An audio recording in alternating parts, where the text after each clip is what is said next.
Selamat datang di program Crossover to the Next Level. Kita berjumpa lagi bersama saya David Alexander dan kita ada di dalam seri Berjalan di Dalam Mujizat episode Kisah di Balik Buku Hutang No Way, Uang No Problem. Bersama saya telah hadir Pendeta Mulyono Zakaria dan kita langsung saksikan saja talk show berikut ini. Selamat datang Bang Mul di program Crossover. Ya, Gimana Bang Mul kabarnya hari ini? baik-baik selalu. Luar biasa ya Bang Mul. Ya, kita berjumpa lagi hari ini di dalam seri Berjalan di Dalam Mujizat. Dan Ya. secara khusus episode hari ini berjudul Kisah di Balik Buku Hutang No Way, Uang No Problem. Ya. Ya. Saya mau langsung tanya aja nih Bang Mul. Apa sih latar belakang sampai terbit buku Hutang No Way, Uang No Problem ini? Ya, ada dua hal yang melatar belakangi buku ini diterbitkan. Ya, pertama karena keadaan saya sendiri yang pernah mengalami jatuh di dalam hutang, ya masalah hutang. Nah, saya tahu, saya bisa merasakan bagaimana rasanya orang terjerat hutang, dan itu tidak enak sama sekali. Iya. Ya, untungnya dalam saya berhutang itu Tuhan memberikan jalan keluar yang luar biasa. Tuhan intervensi sehingga saya nggak terus-terusan terjerat hutang. Ya. Iya. Karena kalau masih ingat di tahun 97 itu ada krisis ekonomi global, ya. Itu membuat waktu itu saya sedang cicil rumah, ya, ada KPR, dan itu membuat bunganya naik. Karena bunganya naik tinggi, cicilannya jadi 2 kali lipat. Karena cicilannya 2 kali lipat, itu melebihi gaji saya. Jadi melebihi pendapatan saya selama sebulan. Jadi otomatis tidak bisa bayar kalau berdasarkan gaji, tidak bisa. Iya. Jadi harus hutang, ya, pinjam sama cici saya, sama kakak saya pinjam untuk bayar dulu. Sambil satu-satunya cara supaya terlepas dari cicilan yang tiba-tiba membengkak, harus jual rumahnya. Iya, Gitu. iya. Dan puji Tuhan, rumahnya terjual. Rumahnya terjual cash. Tapi kan saya ada sisa tunggakan sama bank. Iya. Nah, waktu ada sisa tunggakan, jadi otomatis hasil penjualan itu saya bayar ke bank. Nah, waktu bayar ke bank, ya udah selesai. Tidak ada lebihnya. Jadi karena waktu kita bayar cicilan kan kita tahu yang besar itu bunganya. Iya. Tapi pinjaman pokoknya, hutang pokoknya itu kecil sekali. Jadi nanti kalau udah makin lama, baru bunganya lebih kecil, motong hutang pokoknya lebih besar. Jadi otomatis walaupun saya sudah cicil 3 tahun, itu sama seperti saya tidak mencicil aja. Harganya tetap aja segitu. Iya, Harga iya. rumahnya memang tidak naik karena sudah dijadikan dulu kan. Iya. Walaupun harga barunya itu bisa 3 kali lipat, tapi waktu saya jual rugi pasti. Karena kalau jual dengan harga yang dulu saya beli, nggak ada yang mau beli.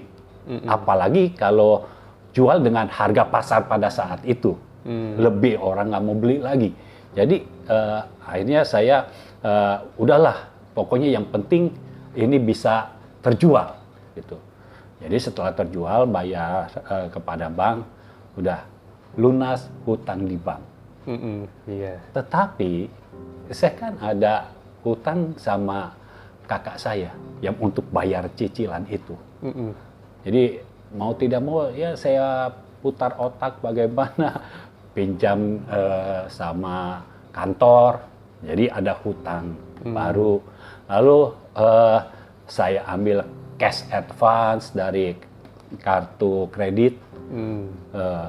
Jadi untuk bayar hutang-hutang yang ada itu, ketika saya bayar itu, jadi yang di luar lunas, tapi kartu kreditnya jadi ada hutang. Karena iya. untuk bayar full, saya tidak bisa. Iya. Jadi saya bayar selalu minimum terus. Otomatis itu makin lama hutangnya makin besar. Iya. Karena kan waktu tidak dilunasi ada bunganya. Jadi kena bunga. Lalu bulan depan nggak lunasin lagi, kena bunga lagi. Jadi makin lama makin besar. Lalu setelah itu ada hutang KTA untuk menutupi yang kartu kredit ini. Ya, di samping kartu kredit ini sudah dipakai dan untuk sehari-hari saya masih memakai kartu kredit itu. Jadi itu sebabnya salah satu yang saya sampaikan di sini adalah cara penggunaan kartu kredit. Ya. Iya. Karena kalau kita salah menggunakannya, itu benar-benar kita tuh terjerat. Ya. Iya. Banyak orang tidak tahu bahwa kalau kartu kredit, ya begitu ada tagihan, itu harus dibayar full supaya tidak kena bunga. Iya. Banyak orang tidak tahu, cuma berpikir pokoknya saya budgetin untuk kartu kredit, bayarnya misalnya berapa?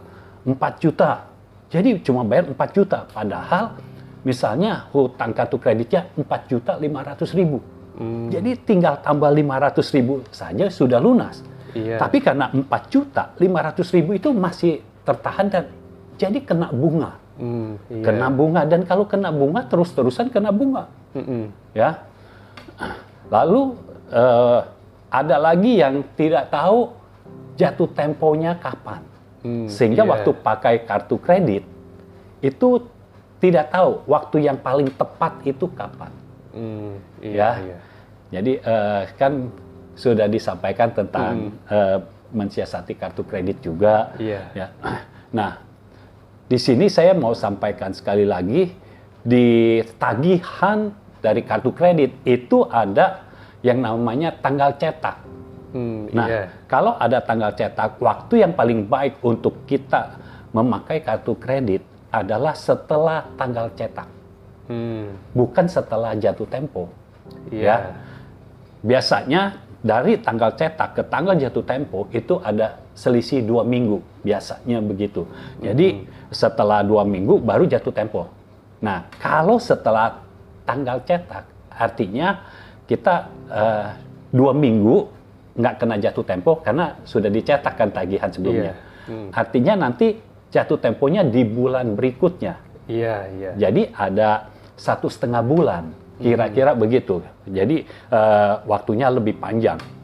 Tetapi satu hal yang saya mau sampaikan, kalau kita pakai kartu kredit, jangan sampai kita tidak ada dananya untuk membayar kartu kredit. Iya. Ya, karena yang terjadi pada saya, ketika itu saya tidak ada dananya, tapi pakai kartu kredit terus. Lalu ditambah cash advance.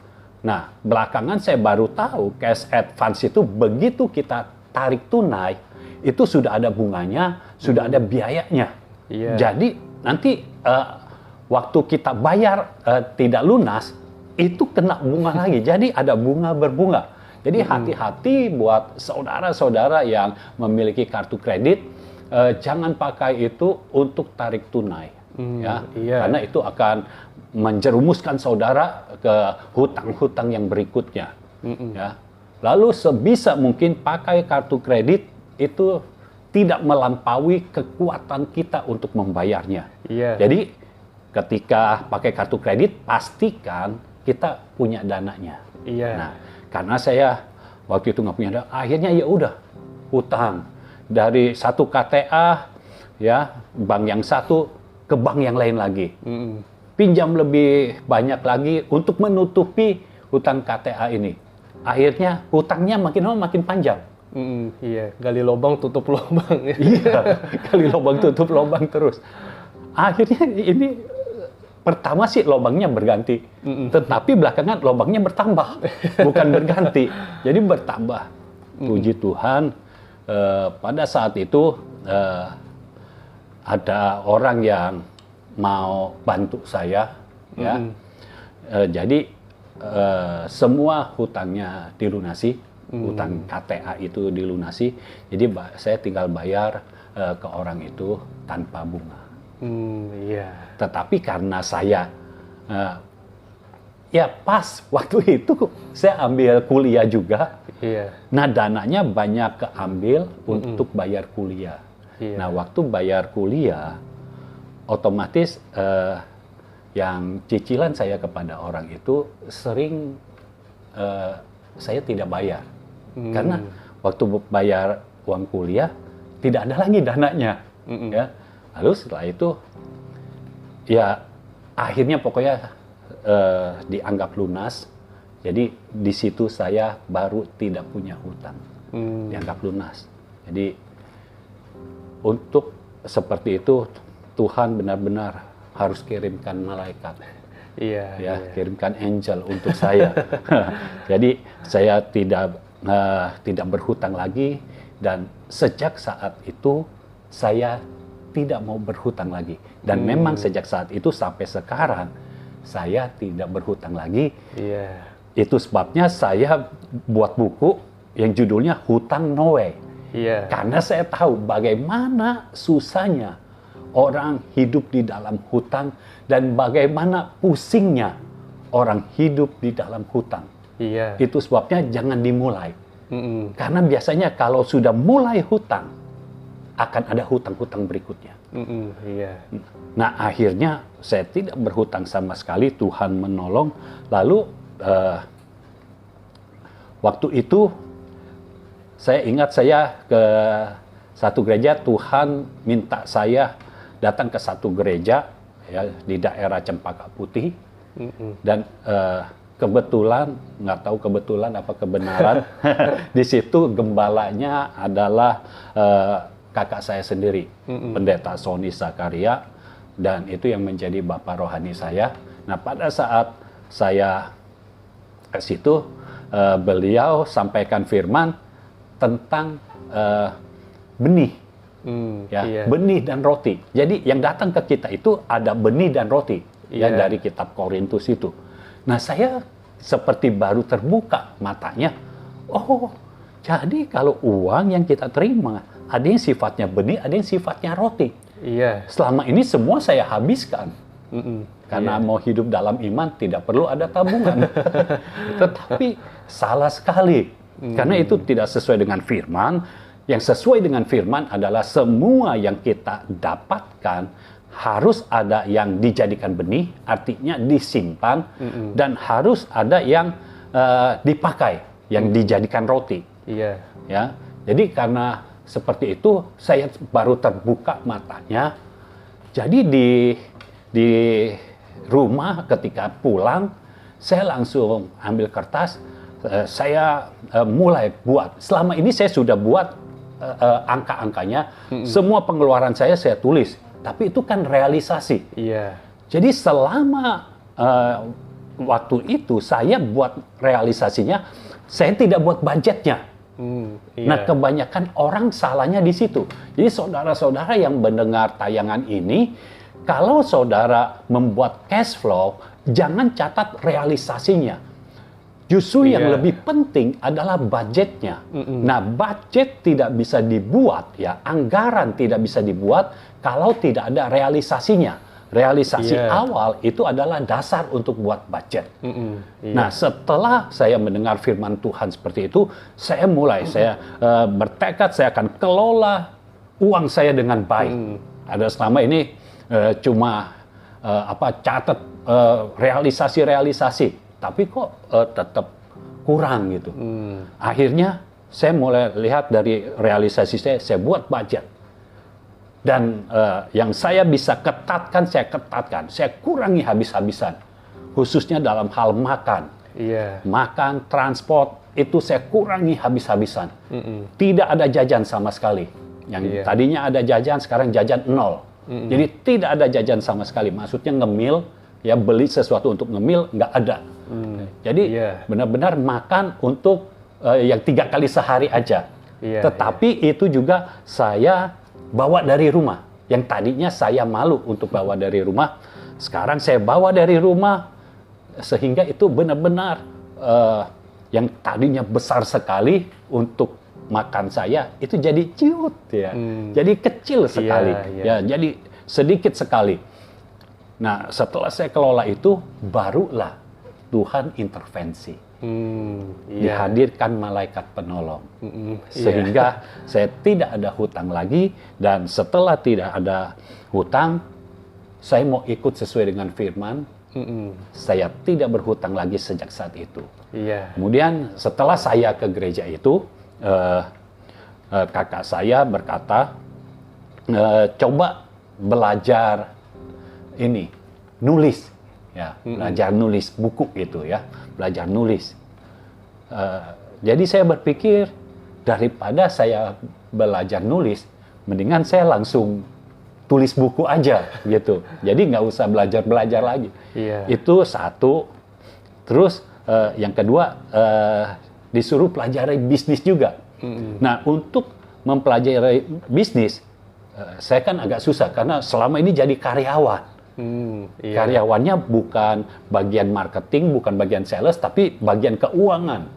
Jadi otomatis orang kantoran banget gitu. Jadi saya tambah lagi kuliah, saya ambil untuk jadi konsultan keuangan dan bisnis, ya, RFA. Jadi saya pikir daripada saya belajar bisnis, udah sekalian aja saya tambah lagi gitu. Sampai setelah saya hampir lulus, saya buat buku ini. Saya tulis buku ini. Itu sebabnya di buku ini gelarnya yang ada cuma SE, RFA-nya belum ada. Tapi waktu saya ujian, ini bisa saya bawa, jadi saya bisa berikan kepada dosen pengajar saya. Nah, jadi sejak saat itu Tuhan menolong saya dan tidak ada lagi hutang sampai saat ini. Jadi latar belakangnya dari buku ini sampai terbit adalah seperti itu. Dan saya berharap semua orang yang mendengarkan tayangan ini bisa membaca buku ini, karena ini buku benar-benar ditulis untuk mengatasi masalah keuangan, ya. Baik yang tidak ada hutang, perlu buku ini karena di sini diajarkan membuat cash flow-nya, sehingga bisa ada surplus yang lebih lagi. Apalagi yang punya hutang, sangat perlu kelola uang supaya apa? Supaya tidak berhutang lagi, supaya tidak masuk dalam jeratan hutang, tetapi mulai hidup dalam berkat Tuhan. Jadi seperti itu. Oke, Bang Mul. Tadi kan Bang Mul ada cerita ya bagaimana Tuhan menolong dengan, ya dalam tanda kutip, mengirimkan malaikat penolong gitu ya. Nah, apakah Tuhan selalu melakukan mujizat yang Bang Mul alami kepada semua orang yang terlilit hutang? Kalau Tuhan melakukan mujizat, iya. Saya mau katakan iya. Tetapi kalau seperti yang saya alami, tidak. Bisa ada yang sama, tetapi sangat jarang sekali, kemungkinan besar tidak. Karena pada prinsipnya Tuhan mau kita bertanggung jawab.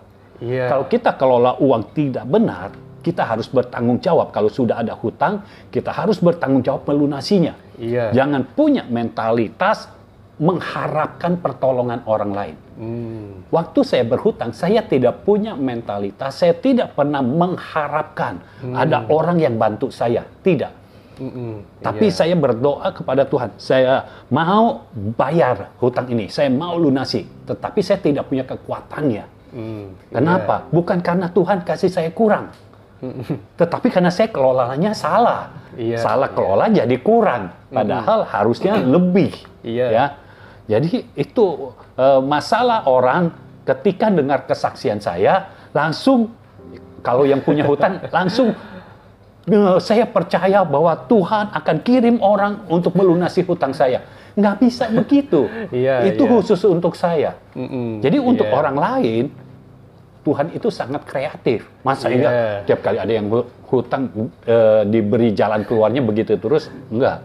Karena Tuhan punya tujuan dalam hidup saya. Kenapa saya dilepaskan dari jerat hutang secepatnya? Supaya saya mulai masuk di dalam tugas kerajaan. Gitu.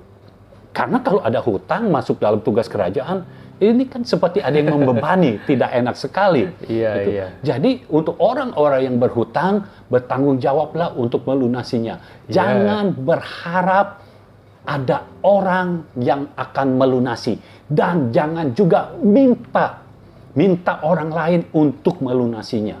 Iya. Ya, jadi kita harus bertanggung jawab atas apa yang telah kita perbuat. Iya. Ya, nah, jadi ayo lakukan, lunasi, ketatkan ikat pinggang keuangan, Iya. ya, sampai benar-benar yang tidak perlu dikeluarkan uangnya nggak usah dikeluarkan, Iya. ya. Iya. Tapi mulai hidup secara hemat, benar-benar hemat, sampai akhirnya hutang lunas. Kalau hutang sudah lunas, jangan jor-joran juga. Mulai menabung. Iya. Supaya uangnya bisa dipakai untuk keperluan di masa yang akan datang. Iya. Ya.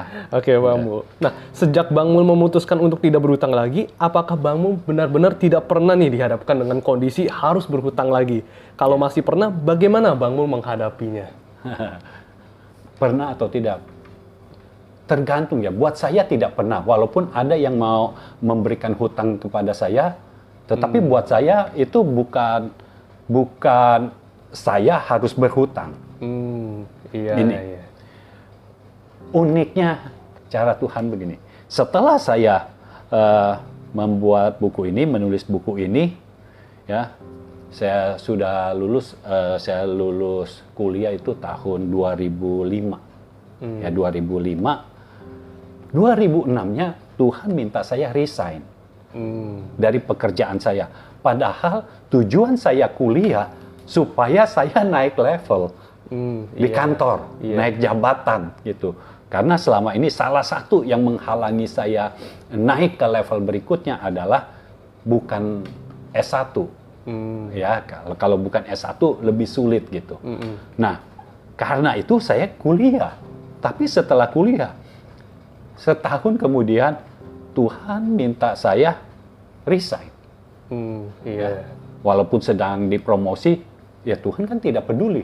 Karena Tuhan tahu apa yang dilakukannya dan Tuhan bisa menyediakan segala sesuatu. Jadi saya resign pada saat itu. Iya. Nah, saya resign, otomatis saya tidak punya pendapatan sama sekali. Karena setelah resign saya tidak ada usaha sama sekali. Ya, Iya. tapi saya usaha macam-macam lah. Entah bagaimana Tuhan bekerja dengan luar biasa. Ya, saya pernah saya lihat cash flow dari Bapak rohani saya, ya, Pendeta Sony. Saya lihat cash flow-nya, lalu saya buat. Saya kan minta data aja, jadi belum dihitung, cuma data aja, data realisasi. Tanggal segini, berapa. Saya hitung, saya rekap, minus, defisit. Iya. Lalu saya tanya, ini kan semuanya uang yang dikeluarkan. Maksudnya nggak ada yang bukan uang. Misalnya ke pasar, itu kan mesti keluarkan uang. Iya. Nah, kalau semua uangnya dikeluarkan, misalnya pendapatannya 3 juta, tapi pengeluarannya ada 4 juta. Artinya kan kemungkinannya ambil tabungan dong. Iya. Jadi itu yang saya tanya, ada ambil tabungan nggak? Nggak ada. Oh, masa nggak ada? Ini defisit. Nggak ada. Kan nggak ada tabungan. Jadi apa yang mau diambil? Ya, Iya, tidak ada iya. tabungan. Lalu saya tanya, berarti ada pinjam? Pinjam? Nggak ada. Nggak ada pinjaman. Lalu saya bilang, ini semua ditulisnya udah benar. Dicek lagi, benar semua ini yang dikeluarkan. Tuhan langsung bicara dalam hati saya, inilah yang namanya mujizat multiplikasi atau mujizat penciptaan. Jadi waktu itu beliau sudah bagi-bagi, setiap pos itu ada di dalam amplop. Iya. Jadi saya membayangkan ini yang terjadi. Ketika keluarkan uang, beli ini, misalnya ini yang untuk ke pasar ada di dalam amplop, keluarkan. Setiap keluarkan di amplop ini uangnya ada lagi. Itu sebabnya secara hitung-hitungan defisit Tapi secara kenyataannya tidak defisit. Iya. Jadi itu luar biasa sekali. Mm-mm. Nah, ini yang membuat saya tuh berpikir, artinya Tuhan bisa melakukannya juga dalam hidup saya. Iya. Tapi ya saya nggak doain terus sampai mengharapkan lalu saya nggak ngapa-ngapain, nggak juga. Saya waktu itu bikin puisi juga yang bisa dijual, ya. Lalu saya banyak bikin macam-macam. Saya pernah coba buat nasi ulam juga. Saya pernah buat bami goreng juga, walaupun waktu itu rasanya tidak karuan. Jadi udah bami goreng, bihun goreng, rasanya kadang enak, kadang nggak enak. Ya, kadang kelembekan, begitu sampai jam 2-an sudah basi karena kelembekan. Jadi saya lakukan itu semua, tetapi itu tidak menambah pemasukan yang cukup berarti lah. Yang signifikan Iya, gitu. tidak ada. Tapi satu ketika saya tinggal berdua dengan mami saya. Waktu saya ingin belikan sarapan, jadi ada tukang bubur yang lewat, saya beli bubur, udah saya bayar pakai uang 50 ribuan, ya, udah sudah ada kembalinya, lalu udah saya taruh di dompet saya, dan di situ saya kaget, karena saya baru ingat, di dompet saya tidak ada uang 50 ribuan kemarin, cuma ada uang 2 ribuan, entah satu entah dua. Terkadang kalau uang kecil kita nggak hitung, ya. Tapi kemudian saya buka dompet saya lagi, ada uang 50 ribuan yang lain. Tuhan menciptakan itu, Tuhan mengadakan. Iya. Itu saya percaya Tuhan mengadakan di situ. Itu sebabnya saya nggak terlalu risau. Pada waktu itu ya saya harus ke Cempaka Putih setiap hari Rabu. Karena jaraknya cukup jauh antara rumah saya dengan gereja. Nah, saya itu kalau ke gereja harus mengeluarkan transport. Ada uang yang saya keluarkan. Entah bagaimana saya tetap bisa ke gereja. Walaupun kadang saya pertama saya harus tekan pengeluaran dong ya. Saya naik Transjakarta yang murah. Tetapi untuk menuju haltenya, saya harus naik ojek yang sekitar 10.000. Iya. Ya, Transjakartanya murah, ojeknya yang lebih mahal. Tapi seringkali kalau saya naik Transjakarta, bisnya lama. Iya. Jadi pernah saya akhirnya udah saya naik ojek aja. Waktu itu belum ada ojek online. Iya. Jadi saya naik ojek aja yang sampai sana 50.000.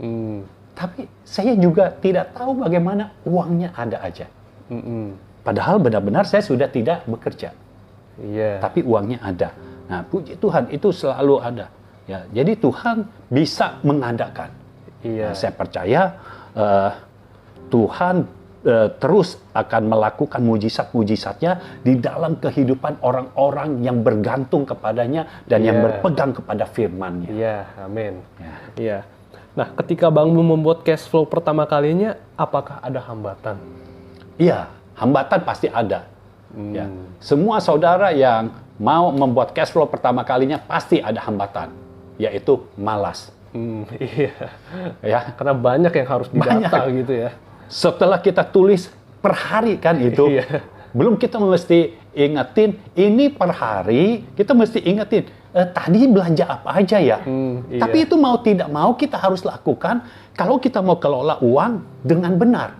Kecuali kalau uang kita sudah banyak sekali. Ya, Iya, iya. kita bisa suruh orang yang bikin cash flow. Ya.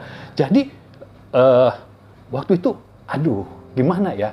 Cuma untungnya ada firman Tuhan. Karena waktu firman Tuhan datang, saya langsung bergelora, langsung saya berkata dalam hati saya harus bebas dari hutang, itu sebabnya saya harus kelola uang dengan benar sesuai dengan firman. Iya, iya. Dan jalan satu-satunya, saya harus membunuh kemalasan saya. Ya. Iya. Jadi mau nggak mau males nih, harus tulis. Itu sebabnya begitu sampai rumah saya tidak tunda-tunda, saya langsung catat. Dari realisasi saya jumlah semuanya, langsung saya buat budgetnya. Ya. Iya. Makanya yang untuk makan yang tadinya jutaan gitu ya, hampir sepenuh gaji saya itu untuk makan. Jadi saya kurangi jadi kecil sekali karena saya mulai hitung saya paling belanja nanti minta sayur saja, beli tahu atau tempe satu sama minta sayur. Udah, itu paling 2.000. Ya, gitu. Jadi otomatis itu makin kecil kan pengeluarannya. Nah, saya kelola seperti itu terus. Lalu dari budget itu sesuai dengan budget yang ada, realisasinya saya lakukan berdasarkan budget. Bukan budget udah ada, langsung realisasinya berubah. Enggak. Tapi sesuai dengan budget. Jadi itu yang saya lakukan. Terus, malas nggak? Malas. Tetapi untuk kita berubah, untuk masa depan kita harus lakukan itu. Iya. Oke, Bang Mul. Nah, Bang Mul, saat ini kan masih banyak nih orang yang mempunyai mentalitas berhutang. Rasanya kalau belum berhutang tuh ada yang kurang gitu ya. Nah, apa pesan Bang Mul terhadap orang-orang yang seperti ini? Iya, saudara sekalian, hutang itu bukan berasal dari firman. Saudara tahu, ketika ada janda yang datang kepada Nabi Elisa berhutang, itu memberatkan dia. Sampai anaknya harus dikorbankan. Dan perhatikan, Elisa berkata kepada dia, apa yang ada di rumahmu. Artinya saudara, apa yang saudara bisa lakukan, lakukanlah.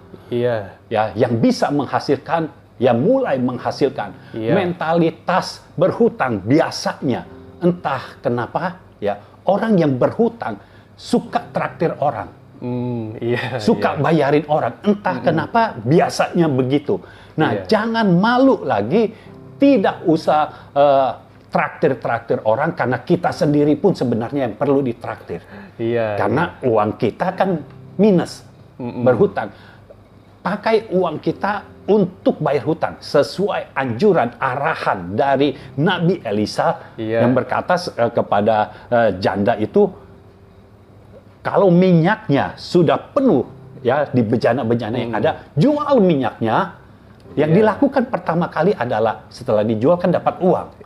Nah, jangan punya mental, punya minyak, kasih ke tetangga. Sudah dikasih jalannya supaya jual ini untuk dapat uang, kasih ke tetangga yang nggak dapat uang lagi, hutangnya tetap jual. Ya. Nah, wanita ini, janda ini mengikuti arahan dari Elisa. Dia jual, setelah jual, lalu Elisa katakan, bayar hutangmu, lunasi hutangmu. Jadi itu yang pertama kali harus kita lakukan. Lunasi hutangmu, karena Elisa tahu hutang bukan berasal dari firman Tuhan. Itu siasat musuh. Ya. Kenapa kita mau hutang? Karena kita mau hidup lebih dari cukup. Padahal pertama Tuhan menguji kita dari cukup dulu. Baru bisa dikasih kelimpahan. Kalau cukup aja nggak bisa kelola, wah dikasih kelimpahan berapapun akan kurang. Ya, banyak orang datang pada saya waktu gajinya 6 juta, bilang saya kurang nih, gimana ya? Gitu. Kelola sini, udah. Pas saya suruh tulis pengeluarannya apa saja, tidak mau. Kalau tulis harian gitu, banyak yang tidak mau. Tetapi kalau misalnya tulis sebulan pengeluarannya apa aja, nah itu banyak yang mau. Tapi itu kan bukan realisasi, itu kan perkiraan. Kalau perkiraan artinya kemungkinan besar ini udah dikurang-kurangin. Ya, dikecil-kecilin supaya kelihatannya lebih ini dong, lebih bagus.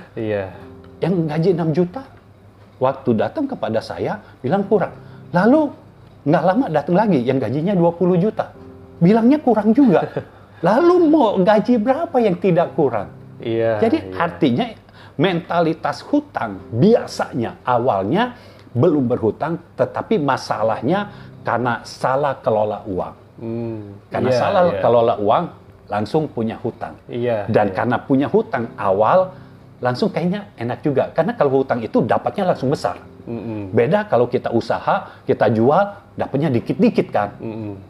Jadi kalau hutang enak langsung dapat besar. Nah, mentalitas ini tidak boleh ada. Supaya apa? Supaya kita hidup sesuai dengan firman Tuhan.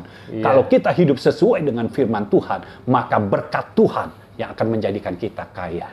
Bukan hutang yang menjadikan kita kaya. Berkat Tuhan menjadikan kita kaya.